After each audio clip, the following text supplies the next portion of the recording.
Hello, I'm Frances Fitzgerald. I'm a member of the European Parliament. I represent Dublin City and County. I'm also a member of the European People's Party, known as the EPP Group. It's the largest and most influential group in the Parliament. I'm a member of different committees. I'm a member of the Econ Committee, the Women's Rights Committee, the Development Committee, and I also work with a lot of interest groups, particularly those dealing with cancer. Do you want to know more about the work that the group and I do? I welcome you to sit back and relax and watch our short animation video on who we are and what we do for you in Europe. Enjoy. The EPP Group. What and who we are. What is the EPP Group? Our political group brings together centre-right parties. In the past 5 European elections, the EPP Group, European People's Party, have been the leading political force in the European Parliament.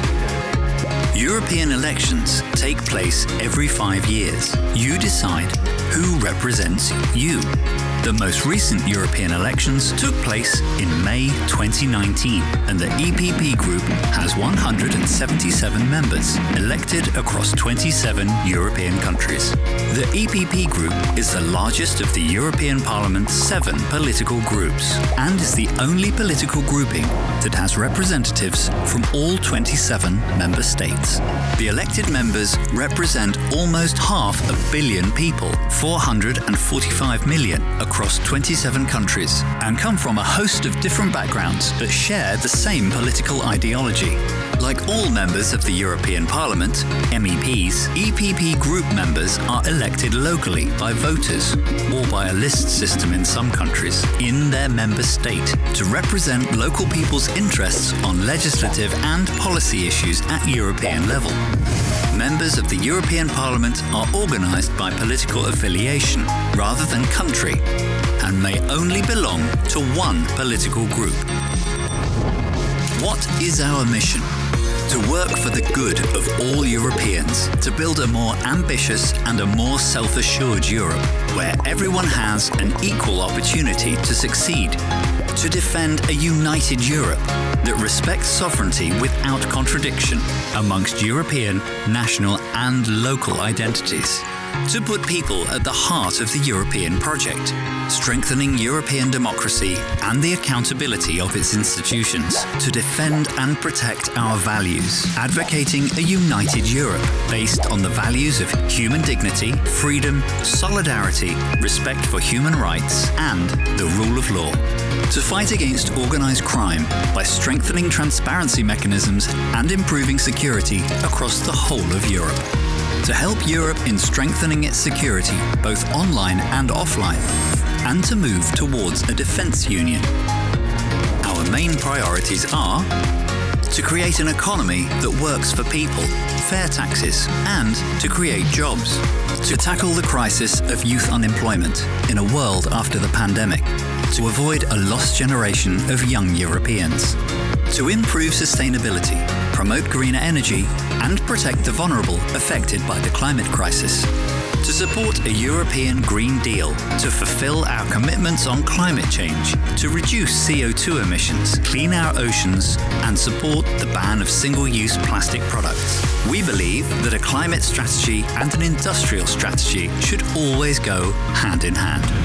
To make Europe fit for the digital age, to support European research and development in AI and digitalization, to find a cure for cancer and other diseases by pooling EU resources and optimizing our joint knowledge, to help genuine refugees fleeing war and persecution, and to tackle the migration problem while remaining protective of our borders. For European citizens to have their say through the Conference on the Future of Europe by engaging in the democratic process to build and guarantee a good future for Europe. To promote our European way of life by protecting our citizens and their values, creating a union of equality, tolerance and social fairness built upon the rule of law. A rule of law that guarantees fundamental rights and values, allows the application of EU law, and supports an investment-friendly business environment. How do we do this? Well, it starts with the European Commission proposing legislation based on requests from citizens' initiatives. That's you, the European Parliament. That's you, Member States. And that's you too, as well as the European Central Bank and European Investment Bank. The European Parliament also has a right to initiate own initiative reports. It is not a simple process, but the aim is to ensure that all voices and opinions are heard before adopting laws which will be enforced across the entire European Union. In addition, it is a process in which we play a key role as the largest force in the European Parliament, representing and defending the interests of European citizens. Where does it happen? We have 2 places of work: Brussels for committee work, for preparing reports and making laws, and Strasbourg for legislative work, for passing laws that affect European citizens' lives. Reaching these legislative decisions is not easy. We consult with other political forces and consider proposed amendments. It is about building consensus. Once the legislation is approved by the EPP Group and other political groups, it goes to the plenary to be debated and then voted on, to eventually become laws that are implemented in all member states and that impact on your daily life. We hope this short film has given you a better idea of the EPP Group's role in the European Parliament and how our work affects you and the way you live. If you'd like further information about how your local EPP Group MEP works on your behalf, you can contact them using the information on the screen now.